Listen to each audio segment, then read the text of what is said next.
καλωσορίσουμε τους δημοσιογράφους απεργούς από την ΕΡΤ και το Αθηναϊκό Πρακτορείο Ειδήσεων, οι οποίοι χορεύουν στη σκηνή να μεταδώσουν διαδικτυακά το απεργιακό δελτίο.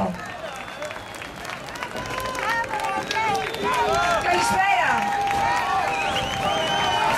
Είμαστε και εμείς εδώ μαζί με όλους σας. Καταρχήν να σας ευχαριστήσουμε για τη φιλοξενία. Είναι κάτι πρωτόγνωρο αυτό για μας. Έχουμε συνηθίσει να είμαστε μπροστά από μια κάμερα και να απευθυνόμαστε σε όλους σας. Αλλά είναι καλή και αυτή η οπτική επαφή, η πρόσωπο με πρόσωπο επαφή. Η καλύτερη, η πραγματική, έχετε απόλυτο δίκιο.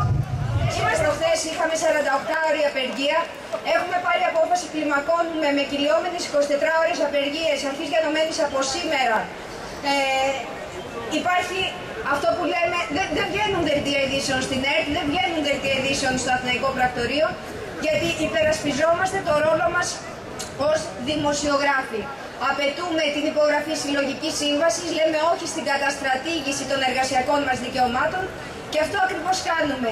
Είμαστε εργαζόμενοι, δεν είμαστε αυτό που λένε κάποιοι ξεχωριστοί, δεν είμαστε κάτι άλλο από εσάς, δεν είμαστε οι βολεμένοι, δεν είμαστε οι αργόσχολοι, δεν είμαστε οι χαραμοφάιδες, είμαστε απλά εργαζόμενοι. Εργαζόμενοι όπως όλοι και όλες, αμοιβόμενοι όχι με τα λεφτά που 20, 30 ή 40 εργαζόμενοι στην ΕΡΤ ενδεχομένως να έχουν πάρει. Λοιπόν, είμαστε εδώ για να δείξουμε ότι όπως είπαμε μπορούμε να κάνουμε τη δουλειά μας κάτω από οποιασδήποτε συνθήκες. Και γιατί επιλέξαμε το Σύνταγμα? Για τον απλούστατο λόγο ότι εδώ, όπως και σε άλλες 950 πόλεις, σε 82 χώρες σε όλο τον κόσμο, χτυπάει η καρδιά της διεκδίκησης.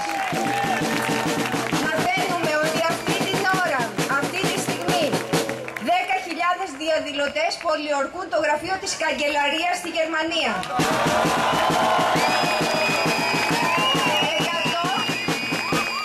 100.000 διαδηλωτές βρίσκονται στις πλατείες της Λισαβόνας. 100.000 διαδηλωτές βρίσκονται στη Ρώμη, όπου θα πρέπει να πούμε ότι γίνονται και επεισόδια. Υπάρχουν δεκάδες τραυματίες, όμως ο κόσμος επιμένει. Και από ό,τι βλέπω και εδώ είμαστε πολλοί, πάρα πολλοί, και καλό είναι κάθε μέρα που περνάει να γινόμαστε όλο και περισσότεροι. Όπως λέει και το σύνθημα, 15 Οκτωβρίου όλος ο κόσμος μια πλατεία. Τώρα λοιπόν ήρθε η ώρα να ενωθούμε όλοι σε μια παγκόσμια ειρηνική διαμαρτυρία, να αποδείξουμε ότι δεν είμαστε αγαθά στα χέρια των πολιτικών και των τραπεζιτών, οι οποίοι δεν μας αντιπροσωπεύουν.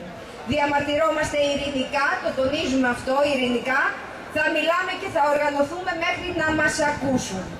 Όπως είπαμε ήδη, στη χώρα μας το ραντεβού αυτό, εκτός από την πλατεία Συντάγματος, γίνεται και στη Θεσσαλονίκη, γίνεται και στη Δράμα, στην Καλαμάτα, τα Γιάννηνα, το Ιράν.